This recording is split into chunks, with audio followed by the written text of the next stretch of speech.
On this episode of Survive and Thrive 8791, I welcome Bradie Ewing to the Buck and Honey's remote studios. Ewing's path from small town star to the NFL is a story of hard work, dedication, and rebranding. A standout athlete at Richland Center High School, Bradie walked on with the University of Wisconsin football team before earning a scholarship his last 2 seasons. Picked in the 5th round of the 2012 NFL draft by the Atlanta Falcons, Bradie's career was plagued by injury. After 3 seasons, he would retire from the Jacksonville Jaguars. With some uncertainty, Bradie leaned on his 3 Ps: purpose, process, progress to rebrand himself. This will be a good one. Here we go.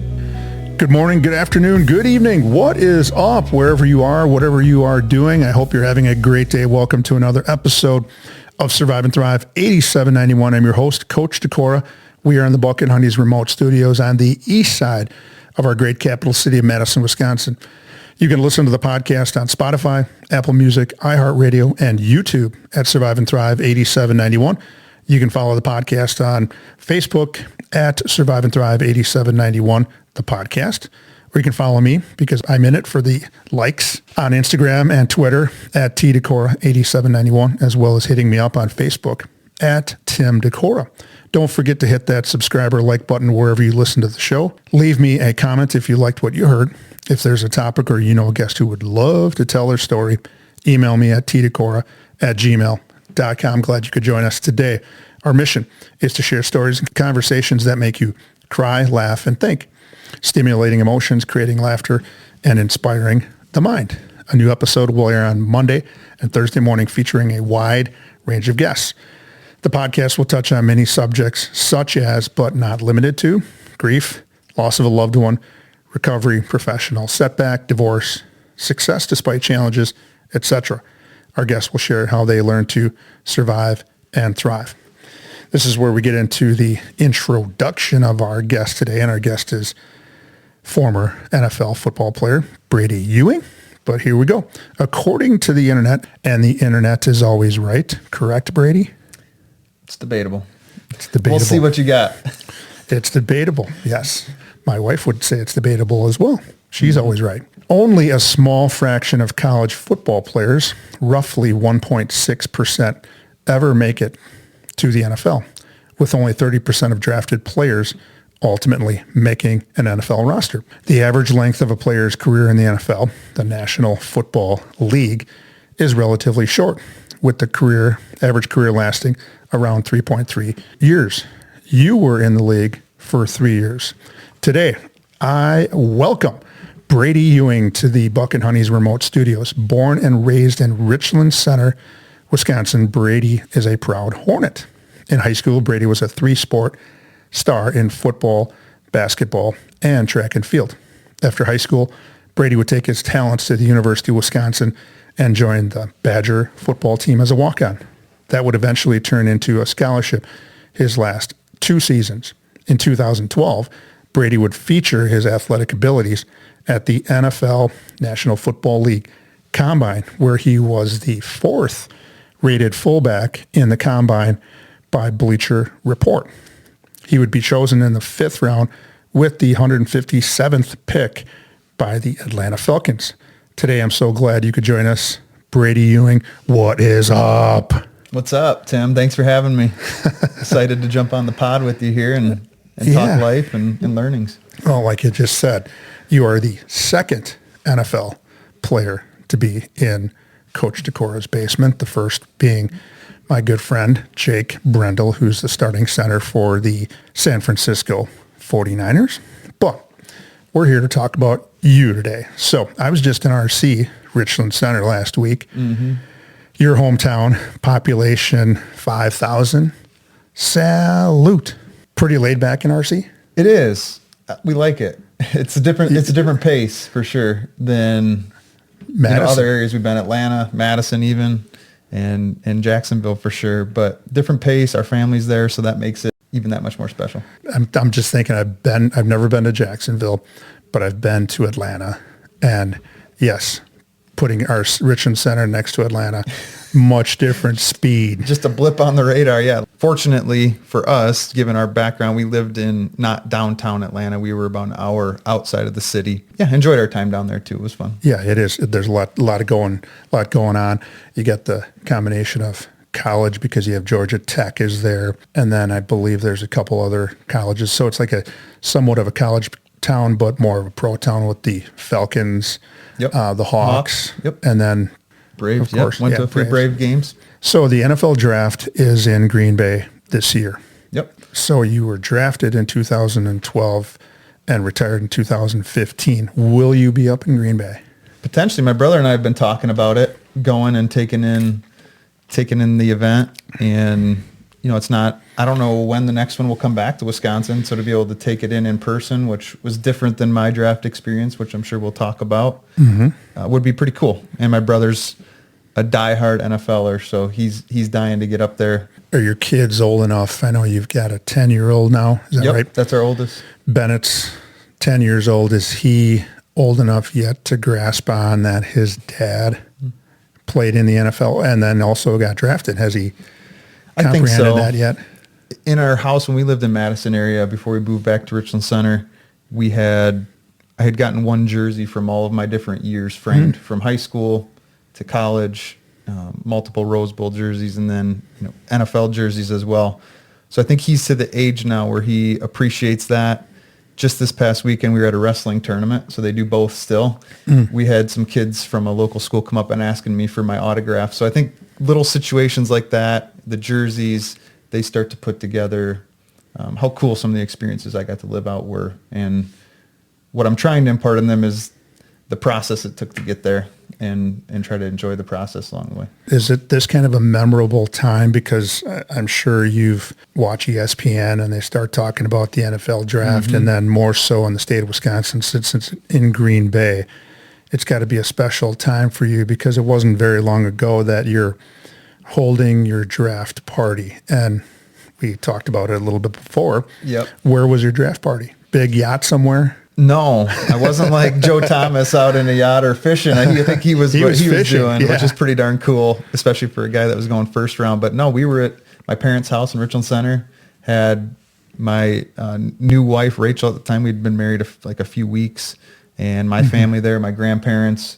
and just taking in that whole draft weekend, waiting for that culmination point of getting that call. And it was a cool way to celebrate. My family sacrificed a ton throughout my athletic journey and just development process as a human being, and was cool to kind of celebrate that and kick off the NFL experience coming down the pike. So did you know that based upon your combine scores and based upon your play in college and a number of other things, coachability and your work ethic, no chance at first round? Correct. Or did you have an idea of where you were going to go then? Was it going to be second possibly, or all the way down to seventh? Did you kind of already know it was going to be the fifth round? Just taking what we learned from the combine and those interviews from certain teams that were interested and where they had draft picks based on what they had that year in the allocation, and just taking my agent's word for it. And they said likely fifth to seventh round, potentially free agency, depending on where the chips fall throughout the draft. So ended up going fifth round, kind of right, best case scenario from what they thought going into that draft. So on those first couple of days of the draft, you were maybe outside pulling the weeds or maybe chasing a little white golf ball around and then thinking, geez, I better be near the phone now on day 3 when the fifth round is coming around. Was that kind of the case a little bit? I think it was the Packers were traveling around doing a basketball game. Okay. And they had come that Thursday night. They were in Richland Center playing with some Packer players playing there. So we went out to that game, and I think the draft that night started at like 7 o'clock. So we actually left early so I could get home. We could watch it, kind of start the kickoff for the weekend, knowing I wasn't going to be drafted first round. But there was teams texting, kind of positioning themselves for the next couple days for the draft or free agency. Yeah, it was a fun process, nerve-wracking because obviously you want to go to the best situation possible as early as possible. Earlier results and a little more money. Yeah. You get upfront signing bonus. A lot of that is slotted as far as what you'll make from a salary standpoint based on the collective bargaining agreement. But yeah, the earlier you go, the larger signing bonus you get. And at that point, it definitely is a business, and you want to, you have a short shelf life. You said the average NFL career was 3 years. I was average, and thankful to be. It was, you want to make hay while the sun's shining, as my dad would say, growing up as a farm kid. So. Yeah. Before we get to your story, I need to talk about our sponsors. So our sponsor, Buck and Honey's restaurants, are a place that people can escape to. For me, it's a great escape from cooking dinner. Do you cook? I do. You do? Made some corned beef yesterday. Yeah. St. Patty's Day, some cabbage. I like going out to eat. I prefer that, probably. So with their great food and drink menu, 5-star customer service, and a welcoming and vibrant atmosphere, people keep coming back. With locations in Sun Prairie, Monona, Wanakee, and Mount Horeb, most communities in the Dane County area can get to a Buck and Honey's within 10 to 15 minutes. And this is where I do the little drum roll. Have you been to Buck and Honey's? I have. Yeah. Back when we lived in Madison, I've been to the Sun Prairie location. Yes. And I know we talked a little bit about it. You just couldn't remember what food you liked, but you liked the food. My favorite is the Bombers special pizza. So next time you go, Richland Center, maybe the closest one might be Wanakee. Probably. Maybe Mount Horeb, but try the pizza. Sounds great. Good stuff. So on the podcast, our guests follow the format for sharing their story like this. In segment 1, we talk about what was it like, your history, and what happened to get you on the podcast. And in segment 2, we continue to talk about what happened, and then we get into what it's like now and discuss your 5 suggestions for thriving.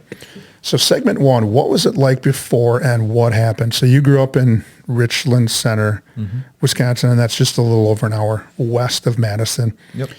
What was life like growing up in Richland Center? I mean, I know because I taught school about 20 minutes away in Hillsboro, and whenever we wanted to get to the big city, we would hit the Pizza Hut in Richland Center. And since I was there a week ago, that Pizza Hut is still there over by the White House. Yep. What was it like growing up in Richland Center? Tell our people. It was a great upbringing. I mean, I think for us, community was huge. You know, immediately our family unit, my parents, I have 3 siblings. I think that was a big part of it. Yeah, Richland Center was a great community. Just friends were there. Community was super supportive, especially through my athletic career that continued to ramp up and be super evident. I think it was also evident in some challenges we had with my family and my sister. We had some health scares with my sister and cancer. When she was in high school, I was in the later parts of my middle school. And the way that the community rallied around our family through prayer, through financial support, through fundraisers, and just awareness of what she was going through. A meal train, people bringing over meals. Oh my gosh, everything. I mean, anything and everything we could have asked for, to see the way people rallied around us was just amazing. And so I think that speaks to the community of Richland Center. Is, you know, probably not the most diverse place. You know, there's, you know, things you could talk about like that, but the people were great. The people were supportive, and forever grateful for that. And cool to be back now, trying to give back in the same way that others have given to us in the past. The podcast is starting to branch out in arms, you know, all over the United States, pockets here and there. I hope the rest of the United States is like Wisconsin, because I've had 30 some different guests on the show talk about the same darn thing, that their community rallied behind them, rallied behind their family, brought meals over, did prayers, all kinds of these things, fundraisers in their communities, and not just a couple, 30 or 40 people get involved. Like the whole community does. That I hope the rest of the United States is like that. You've got a family of your own. Tell us about your wife, who I met a couple of weeks ago at the Cole Center, and your kids. You kind of talked a little bit about one, but go ahead and hit them all. Yeah, so Richland Center, that's where I met my wife. We started dating when I was in high school, and had some off and ons. High school sweethearts. Yeah, there we go. She's a little bit older, so when I was a freshman, I actually started dating her in high school, and then we had some off and ons through the early parts of her college transition, which was really good for us. And got married in 2012, right before the draft, like I mentioned. And we just been blessed with 4 amazing boys. Bennett, who you mentioned, is 10 years old. Booker, Banks, and Brom, all Bs. All Bs. So that'll test your memory a little bit. Yeah. But they're just phenomenal. They challenge us in ways to get better ourselves, to parent them to the best of our ability and have a fun, physical, energetic dynamic amongst each other. And so just super grateful to be their dad and to have a chance to try to lead them to be the best they can be someday and now. And yeah, they're involved in all sorts of stuff, sports, choir, piano, just all sorts of fun extracurriculars. So give me the grade, or give me the age breakdown again. You said 10. Yep, 10, 8, 7, down to 4 is our youngest. So I'm thinking 18, 16, 15. So you're going to have 3 boys playing in the backfield. Yep. You'll have 3 boys playing on the basketball court, and then you'll have 3 of those guys. 3 of the 4 will be in the couple of the relays. Yep. Will be Ewings. Yeah, it'll be cool. Everyone always jokes like, you need to have one more to make the starting 5 for the basketball team, and it's like, we'll see what happens. But I think we're in a good spot right now with somebody else. We'll give somebody else an opportunity. So speaking of that, you're renowned for your football in the area, but you also played basketball and ran track, and I don't know if you did any of the field events, but tell us a couple of memories of both. Let's start with basketball, because I've got one memory. I've got a memory of your basketball career, but I don't know if that matches mine, but tell your couple of memories of basketball. Yeah, basketball, I would say, is probably my first love, to be honest with you. I love the sport of basketball and played a ton of it growing up, and got into the AAU circuit thinking I was, gonna chase trying to be a college basketball player. And you almost did. Almost did. And I think when I look back and I think about my basketball career, and we talked about it a little bit before, but I think about just the process, and I had a chance to come in and play as a freshman and be a part of, some older teams there, and just the processes of development, I think, is what sticks out to me, and the people that took me under their wing through that process. So I can think of, Logan Cannon, who probably doesn't mean anything to anybody on this podcast, but the way he was a senior at the time I was a freshman, and I was the 6th or 7th man off the bench, and just the way he took me under his wing. I didn't have my driver's license at the time, drove me around before the games to go get dinner, and I think that just means the world to me. So not necessarily a specific game or specific event, but you think about the people and the journey going from, freshman contributing to, 3-time conference MVP. It just, I don't necessarily think about games, but just the people and the process probably more so. Well, I remember when you came to Wanakee, where I'd taught for 29 years, and I knew Richland Center was coming in, and I'm just a huge Wisconsin high school basketball nut fan. And I knew Richland Center was coming in, and I forget what was going on, but we couldn't come to the game. But I think I texted, hey, one of the coaches, hey, how'd we do? And then my second question is, how many did Ewing have? And to this day, a number of years later, you didn't remember, but I remembered you had 42 points against us. So it's just, Tell us a memory about track and field. Yeah, so the one I think about there is, again, another relationship, Paul Anir, he was high jump, long jump, triple jump. So a jumper and a multiple state champion. And so I had been fortunate to know him all growing up, and then to room with him at college because he went to Madison. But I think of our senior year, we had a pole vaulter as well, Garrett Betesnik, who was a state champion. Paul won high jump, triple jump, and long jump that year. And I was able to go there and run hurdles at state. I didn't end up placing, but we won as a team. For those there was 4 of us that were a part of that team at state. We won the state championship. Oh, really? At lacrosse, yep.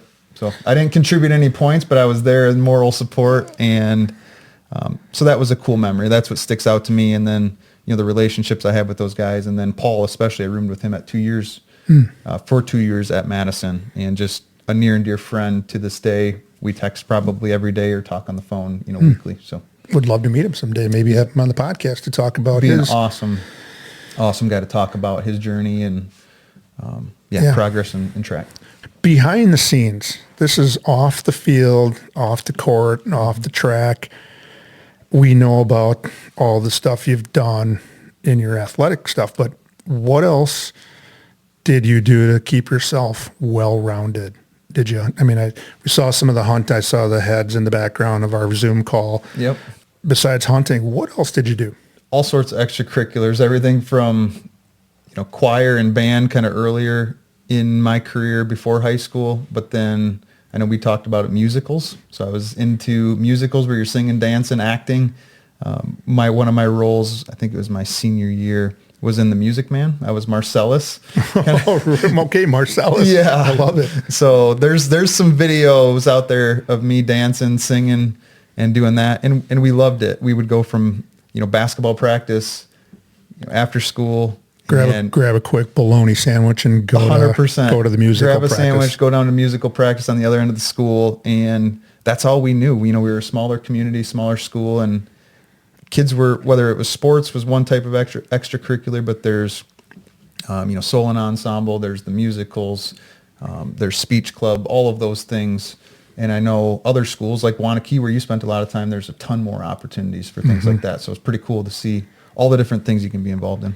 But like you said, in Wanakee, we have kids that just play sports or just do the drama or the music. In small schools, because I was at Hillsborough for 3 years, kids have to do everything to fill in those little gaps for each so that they can offer the play, offer the musical, or have enough people to compete on the basketball team. They've got to draw some other kids in. So that is so good to hear that we got a big-time athlete that does it all. After high school, you would have some offers in other sports, and we alluded to one of them. What was that other one that I know about? Yeah, so basketball. I mean, I thought that's what I wanted to pursue early in my high school career, and had the chance to, like, Greg Gard, the current coach of the Wisconsin Badgers, came over to Richland Center and watched some games, and we went down and visited UW for basketball. And being from the state, I always kind of wanted to go to Wisconsin. So You wanted to be a Badger. I wanted to be a Badger. I was torn between that choice. We had talked at one point about trying to do both, and I didn't think that was something that was probably best for my personal development long term and just managing all of that. So I decided to go all in on football, and also had a football Division I scholarship offer from North Dakota and some other basketball and D2 football opportunities. Took the leap of faith, walked on, and tried to make the most of it. Yeah, basketball was that. You make the decision to walk on at the University of Wisconsin, and you've already kind of alluded to that you always wanted to be a Badger, and they have they've always had a very nice walk-on program started by former Hall of Fame head football coach Barry Alvarez. Yep. What was that? I mean, what was that first couple of seasons like as a walk-on? Because you played right away. Yeah, it was. I would say I was standing on the shoulders of people before me, like in recent years, Luke Swan, Chris Maragos was just coming onto the scene, and many, many other walk-ons that had created a program started by Barry Alvarez, continued by Brett Bielema, to where there was a foundation there where there wasn't, other than the fact that you're paying for your own school, and they would probably give the scholarship guy the first crack at things. There was opportunities there if you were able to know what you were doing and go execute it. Not being a scholarship guy wasn't a barrier to you contributing. And I figured that, I learned that pretty quick my freshman year. Coming in, I was a running back at the time, come in and play special teams, and I learned the running back playbook quick enough to where I gained trust where others weren't able to. And so during mop-up running back time, they could put me out there for a run or for a blitz pickup, and I wasn't a liability. So was able to come in that first couple years, and I loved it to be playing for your home state team. In front of about 86,000 people. In front of a ton of people, and a ton of people from Richland Center and others from surrounding communities, coming and supporting was just amazing to be a part of it. And then it's interesting as your years progress, you get more experienced how, being in awe and just being out there checks the box to, okay, how can I truly help my team win? And then eventually being a team captain my senior year, how can I lead others to, go be their best and help the team be their best? So to make that full kind of transition throughout my career was pretty special. Yeah, just from a fan and a local fan standpoint, you were one of a long line of local kids that have done really, really well and got on the field and did your thing. So as far as a Coach Decora, you had a huge fan with me, so that's why it's so cool to have you down here. After a very productive college football career, you would perform so well at the NFL Combine, and I guess we're talking about this because the NFL Draft is right here in our backyard at Lambeau Field. Yep. You get drafted in the 5th round by the Falcons. How cool was that? I mean, we've already talked about the day and whatnot, but just kind of give the listeners of how cool is that to get drafted from teeny tiny small town of 5,000. I mean, it was a dream come true. As cliche as that sounds, it was truly something that I can remember as an elementary school person, student, wanting to be a professional athlete someday. Whether that's NBA player, NFL player, you have that dream, and I think a lot of kids have that dream. So to actually be able to come full circle, know all the work that had been put in, all the support I had from people around me, and then to have that culmination point of getting that call from Arthur Blank, the owner of the Falcons, and Mike Smith, the head coach at the time. It's hard to put into words what that meant to myself, the family, but also I didn't look at it as a destination. I had seen a lot of people come to Wisconsin, and whether it was receiving a scholarship or feel like they're getting on campus, their foot went off the gas pedal because they felt like they had quote unquote made it. I was very intentional that I wasn't going to let that experience of that extreme high of something I'd worked for so long to, allow me to lose sight of going out and actually performing and making the most of it. Sounds like you checked off a box when you got the walk-on. Check. Yep. The next box was, okay, I hope to work my tail off enough that I can get a scholarship. Check. Yep. And then I wanted to get on the field and be trusted. Check. And then your playing career is over with at Wisconsin. What's the next thing I can do? I can either go into the workforce, or I'm getting some feedback that's pretty positive about how I played on the field and my other credentials, work hard, smart, good locker room guy.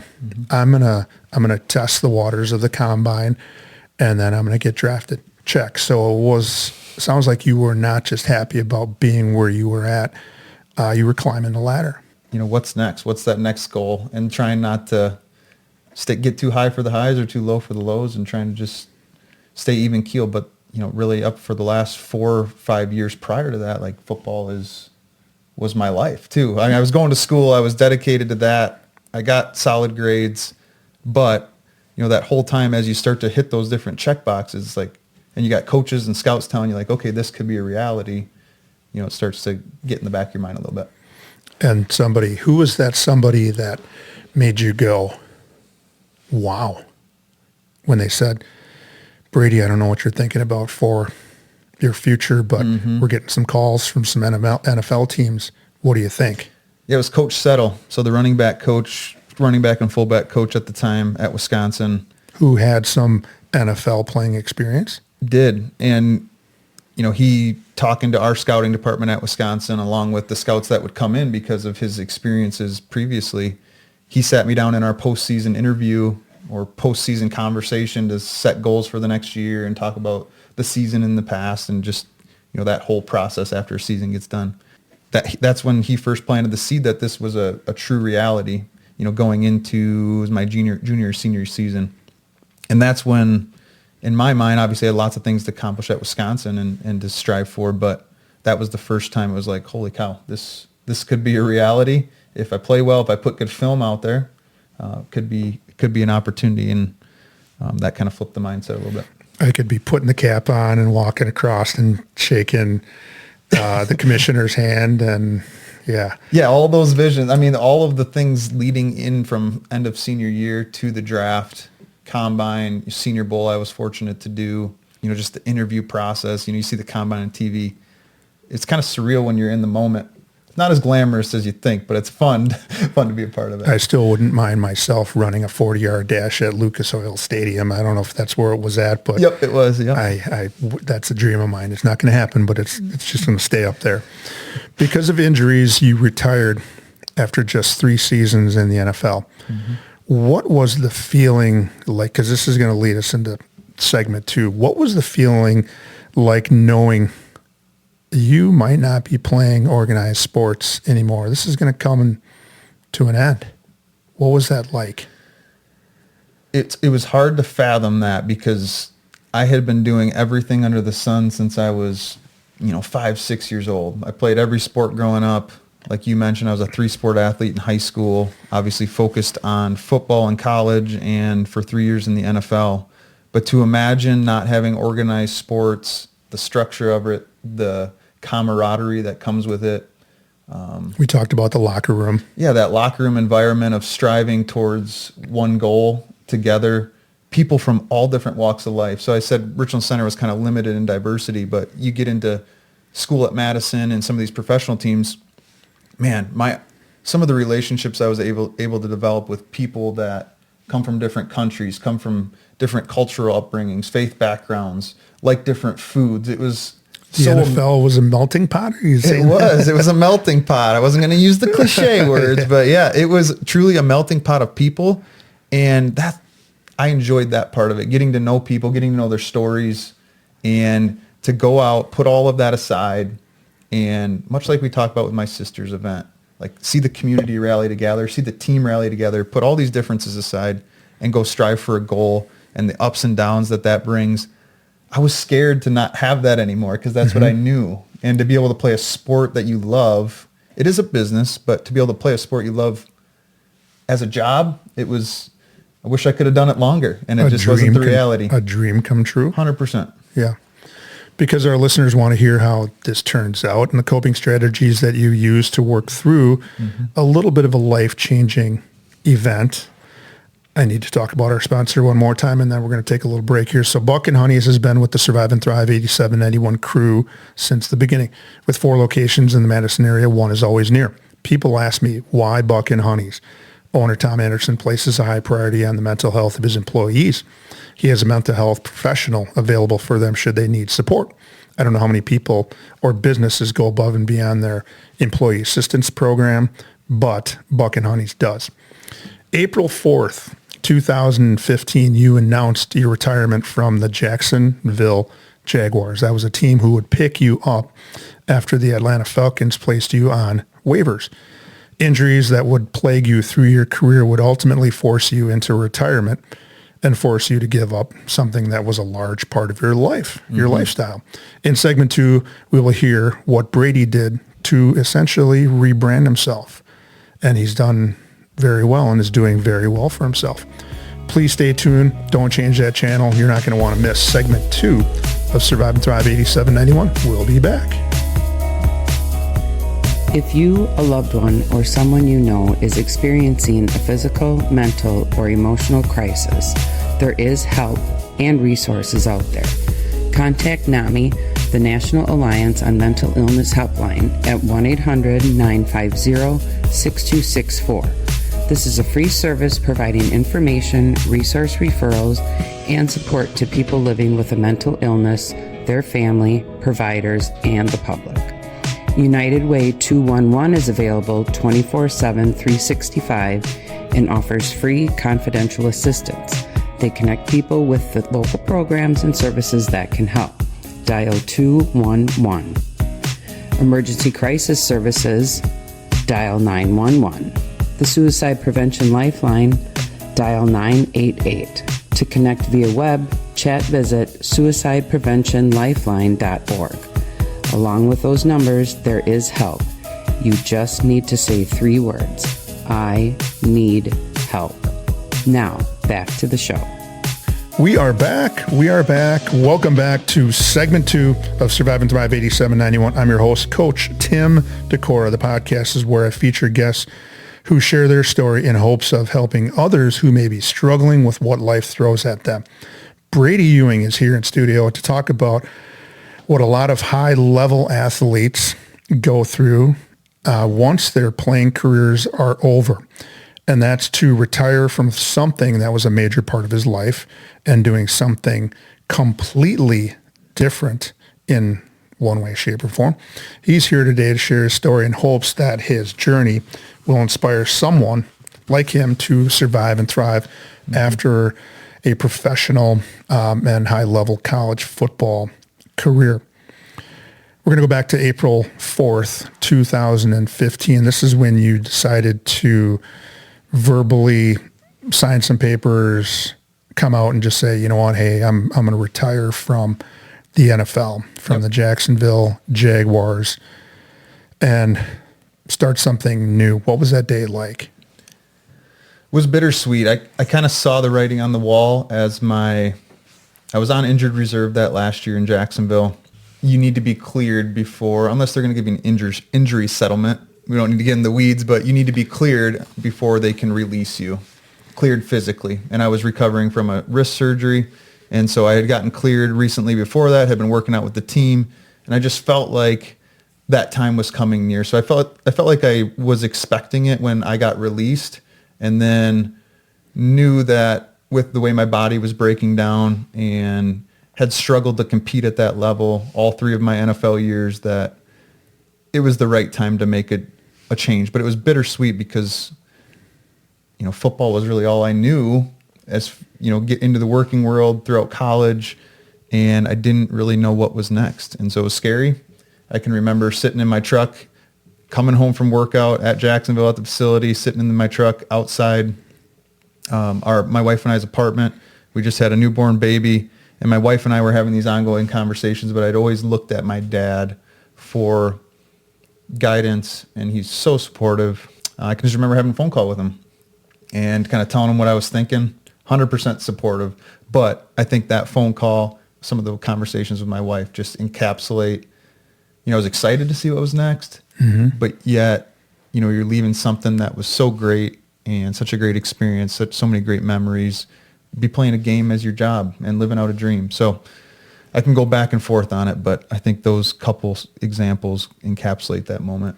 Just sitting in that car or sitting in your truck, having that conversation involving a guy you've looked up to all your life for all kinds of things, and then your wife being involved, and at some point you probably got to think to yourself, I got to do what's best for my family. And glad you probably had that foundation set in there about some morals and things like that. And it probably made it a pretty easy decision. It was, and we felt so blessed I did have 3 years in the NFL. Each of them ended on injured reserve, and the limited amount of hits that I took through that time. So there's so many silver linings to my NFL career and just football career in general. But it was kind of leaping into the unexpected. I didn't know what the normal working world looked like, really what was next at that time. So I reached out to people I knew. One of those people was Coach Christ, who was my offensive coordinator at Wisconsin. And that was something that we were looking into, getting back onto the strength conditioning staff at Wisconsin. And for me, that was an easy transition out of the game to still be around that locker room environment, and did that for a year before jumping in kind of the quote-unquote real world job. Which we'll talk about in a little bit. So we know about the physical health. You had some injuries that plagued your career first, second, and third year. After April 4th, 2015, what was your mental health like at this time? I mean, you kind of dipped into it a little bit. Was it anxious, depressed, everything in between? Is there anything that you can pinpoint that was bugging you at all? I think for me, as much as I would like to say it didn't, my identity was around football in many regards, from the size I was, I was 250 pounds at the time, to, the conversations you're having with people, to what you were doing, spending your time. You were training, you were ice bathing, you were hyperbaric chambering, you were massaging, Your job was your body. To try to take care of my body. And I didn't do a very good job of it, ending all of my years. But it's okay. If I'm going to do everything in my power to give myself the opportunity to go out there and compete. And so you go from that situation, that extreme, to getting out of football in general. And it was just a tough transition for me mentally. A lot of time spent talking to my dad, as you mentioned, my wife, Rachel, just navigating and processing what this looks like. What's the new me? I was Bradie, the football player. I wasn't a football player, Bradie. And, I like to think my faith is my first and founding principle in my life. As a husband, as a dad. I mean, there's so many more things that define me than just being a football player. But I struggled with that probably for years, honestly, multiple years after I got done playing. You must have recognized that, I hope. What were you doing to keep mentally stable at this time? Because you did say that you had your first child. Yep. And then a couple of years later, you have your second child. You've got to be 100% dad, 100% husband. You're working for the Badgers as a strength guy. What were you doing to help balance that, your mental side? I would say, I think getting away from the game. So that year I went and helped at Wisconsin. I was still a part of it. Like football was still like, that was dream. I was holding on to that dream a little bit. And I loved what I was doing. I thought I always wanted to be a strength coach. And I still have a passion for that today. But with that, it was kind of an easy out and an easy transition for me out of the game, which was fine. What helped me a lot was getting away from that as I took my first job in insurance after I got done coaching. That separation from the game helped me see that what truly mattered in life. My family, which was always a huge priority to me. I don't want to construe that. They were always a big priority to me and are the number one priority. Distance from the game really helped that. Having conversations with my dad, who's kind of been a mentor and a guiding light for me in my life, and just exploring that was probably the biggest couple things. That was probably a good bridge because it gave you an opportunity to be completely away from the game of football, but still around it a little bit and still around the guys. So did you go out and start calling people, or did people start reaching out to you with job opportunities? I know you said you talked to Coach Chris a little bit. Hiring an ex-Badger or an NFL guy would be high on my priority list. And as a business owner, and certainly if I knew, and I know you now, I would have been reaching out to the Bradie Ewings of the world, guys with high character, high moral, and work ethic that is second to none. How did that look? Were you reaching out, or were other people calling you? Yeah, so that, like I said, I kind of saw the writing on the wall and where my career was going and what was best for our family, long term, as I mentioned before. So I had pinged Coach Chris that was something I was interested in. To your point, there was others reaching out to me when I announced my retirement on, hey, come do this job interview here, come, look at this opportunity here. But at that point, my mind was, I thought I wanted to be a strength coach, so that was kind of what I was honed in and focused on. Again, it was an easy bridge given my history in the game. Thankful Coach Chris and Ross Kalagi, who was the head strength coach at the time, for giving me that opportunity, because that's what I pursued in my schooling for my first 3 years was exercise movement science, but I didn't graduate in that because it would have taken me another year beyond my fourth year. Had to go get certifications. They allowed me to be an intern through that time before I became on staff. So super thankful for that, and glad I experienced it, because if I didn't, I would have always thought that's what I wanted to go do, or that was something that would be hanging over me. But glad I experienced it, but then transitioned about a year later. Well, let's go back up to before we get into what you're doing now and talk about some of the steps you've taken to where you're at. How's your physical health now? It's okay. I've had 9 surgeries. Nine surgeries, everything from ACL my first year as a rookie in Atlanta to 2 shoulder labrum repairs, had both of my wrists reconstructed, and then a bunch of hernia stuff. They put you back together. They did. I'm Robo man, certainly. Honestly, I lost some weight. So I used to play 240 to 250, which I struggled to keep my weight up there. And what do you weigh now? 205, 210. I'd say this is more of a natural weight. This is what I was at in high school. As long as I stay active, I do a lot of prehabilitation type stuff for some of the areas that I have issues. Shoulders, hips, core. It's an up and down battle. Sometimes like knee tendonitis and general aches and pains are always there. But as long as I'm staying active, I'm keeping myself activated, working my prehab, and I feel good. You talked about getting into insurance and then fast forward to you're in the cheese business, which makes a lot of sense here in Wisconsin. We're in Wisconsin. Yeah. So fill in the gap quick, just a little bit there, and then talk about your current situation now. Yep. So you had said you probably had people reaching out to you. When I left Wisconsin, I started talking to everybody in I left Wisconsin without a job, working at Wisconsin as a strength coach. And so I did interviews at multiple places. Being a basketball guy, you probably know his name, Dean Vanderplas. Oh, yeah.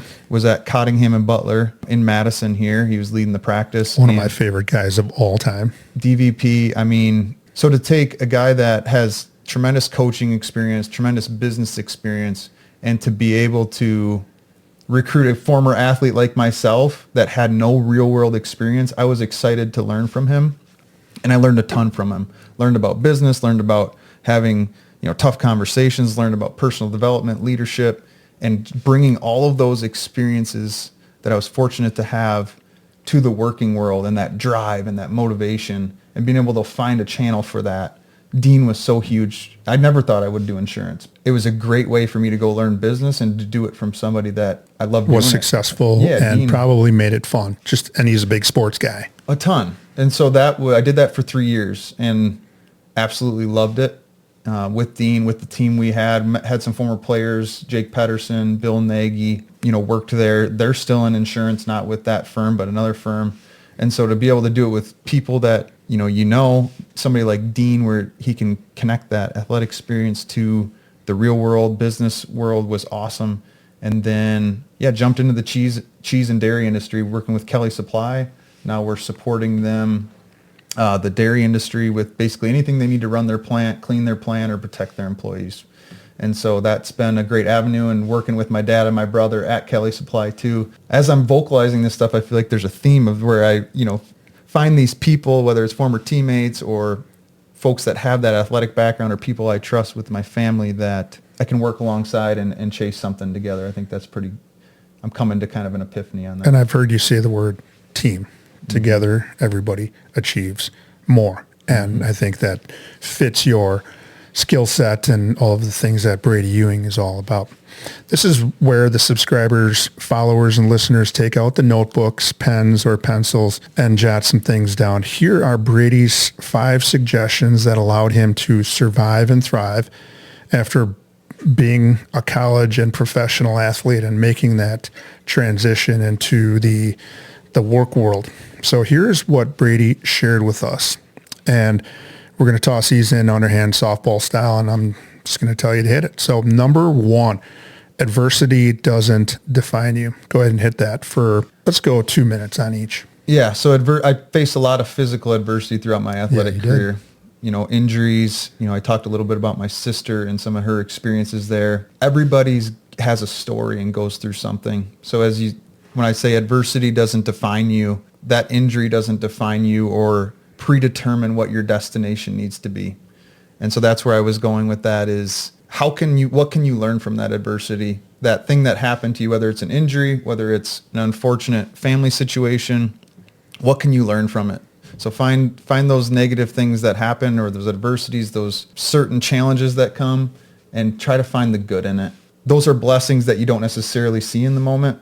And so just looking at having that mindset as adversity as a growth opportunity, and it doesn't have to define you. So Bradie is going to be coming to our high school in Wanakee in April during prom week to talk about his message that he carries, and he's going to be talking about the 3 Ps. And it looks like we've got him here. So number 2, the first P is purpose. Hit that. Earlier in this conversation, you said going to talk about what makes you cry and makes you laugh. And that's what I like to think about when I think about purpose is when you cry and you laugh about something, you care about it. So whether that's your family, whether that's your faith, whatever that internal thing is that motivates you, that gets you up in the morning, is hold on to that, because that'll help you get through adversity in those tough times. That support group will help you get through those tough times. Like I talked about with my dad and my wife through some of the challenges I went through, is when you have that foundational purpose that guides you, that motivates you, that will help you endure the ups and downs, the negatives that come. When I go get the chance to speak with people, I like to share that, because if you have a purpose, it'll be a guiding light for you. And that fits your skill set, because you always had a purpose going into all of those sports you played. Mm-hmm. The purpose was to win and be a champ at the end. And yeah, you're applying it to a different avenue now. Yep. Number 3, process. Hit that. Process. So controlling the controllable. So there's so much in this world, whether it's adversity or things that come about that you can't control. So it's what you can control is your attitude, your effort, your persistence, the way that the mindset you have when you look at adversity. Those are all things you can control. Focusing on the process, the journey, versus end destination, winning championships is great, but if you focus on the here and the day you have in front of you, the habits that you're doing, the action you're taking, the end goal will take care of itself. That's process. Number 4, progress. Hit that. Progress goes back to adversity and those challenges that come. So as you're going through the process, those actionable things you're doing, focusing on just getting a little bit better, having that growth mindset. So when adversity comes or you don't get the end result you want, you can still find the silver lining. You can find that thing that you did a little bit better, and you're okay with just making progress, because progress creates momentum. Momentum will eventually get you to your end result. And number 5, and maybe you had to use this more when you, on April 4th, 2015, when you said, I'm done. Number 5, the reset button. You had to reset that. Go ahead and hit that. Yeah, you have to reset your mindset. When challenges come or adversity comes or something, that's going to change the trajectory, like that decision on April 4th to quote, retire from NFL, not full time. The reset button is a way to use something to get you back into the right mindset. So for me, I like to use the example of making on the basketball court. Maybe I made a dumb decision and fouled somebody when I shouldn't have. If I'm going to dwell on that situation, it's not going to help me finish the game and help my team be the best that we can be. Mm-hmm. So for me, it was always positive self-talk. I would have words of affirmation that out on the basketball court, out on the football field, of, okay, let's go on to the next play. Let it go on to the next play. Let it go on to the next play. So when I got back into that huddle, I was refocused on the quarterback, the play call, and what I needed to go execute that next play to then go 1-0. I'm throwing out all the cliches, but that was a big one when I was at Wisconsin, was going 1-0. But what's that reset button? So that's a tactical example of a reset button in a game. But I think greater in life, we all need those things that reground us, that refocus us on our purpose and what actions we can actually take to go get better. And I know I've used that on April 4th in 2015, and I continue to use it probably daily with my family, with my kids, coaching youth. Would encourage everybody to try to find that reset button for themselves. Yep. What a great episode. I'm so glad you could join the Survive and Thrive 8791 crew today. Your story and how you rebranded yourself is inspiring. I liken your story to what some people do when they leave a job they don't like or let go from a job they've had. Or in my case, I retired from my teaching career and have moved on to something else and have been rebranding myself since June 10th of last year. And despite the career change, you have survived and thrived. Our call to action, Bradie Ewing just shared his story and what it's like to leave something, football, that was always his way of life for so long. He went through a time of transition and uncertainty and came through because of his work ethic and engaging personality. He hopes to inspire others with his way of living and his 3 Ps and his other suggestions for thriving. And here are Bradie's 5 suggestions that helped him survive and thrive that time. Number 1, adversity doesn't define him or you. Number 2, purpose. Number 3, process. Number 4, progress. And number 5, hitting that reset button. Final thoughts as we close with another great episode of Survive and Thrive 8791. Are there any final thoughts, Bradie? Thanks for having me. This is really cool. It's been nice to reconnect with you here the last couple weeks and see how our stories have overlapped through the years. So just grateful to have the time together. Excited to connect with the kids and the students in Wanakee and appreciate your role in that. But just as I reflect through our conversations, just super grateful for the community of Richland Center, obviously family, all those that have supported my journey, others that have allowed me to use that journey and that story to help support them on theirs too. And I think that's where, in my belief, where leadership comes, is using our experiences, perspectives to help guide other people to go be the best that they can be. And I'm blessed and fortunate to do that in business, in the coaching world, with my family. This is just a small part of that. So thanks for having me. I've known ex-college, professional, high school stars, and it's rare to have a person like you being willingly to go back to your community and really pay it forward. That is so cool. There are some of those people that have done what you've done and tried to live off that for the rest of their lives, and then also maybe even remind you of where they were and what they did. I don't ever see that out of you. I just see I just see you having all of those things in front of you, and they're all great things of work ethic, giving back to the community, helping others, and yeah, I think this friendship is going to last a long, long time. So, thank you. On our next episode of Survive and Thrive 8791, we will have another amazing guest in the Buck and Honey's remote studios who will share how they learn to survive and thrive. If you have a story to share or you know someone who does, please reach out to me at tdecora@gmail.com. Until next time, hang in there with whatever you happen to be going through, and with hard work, dedication, and determination, you can survive and thrive. Until next time, take care.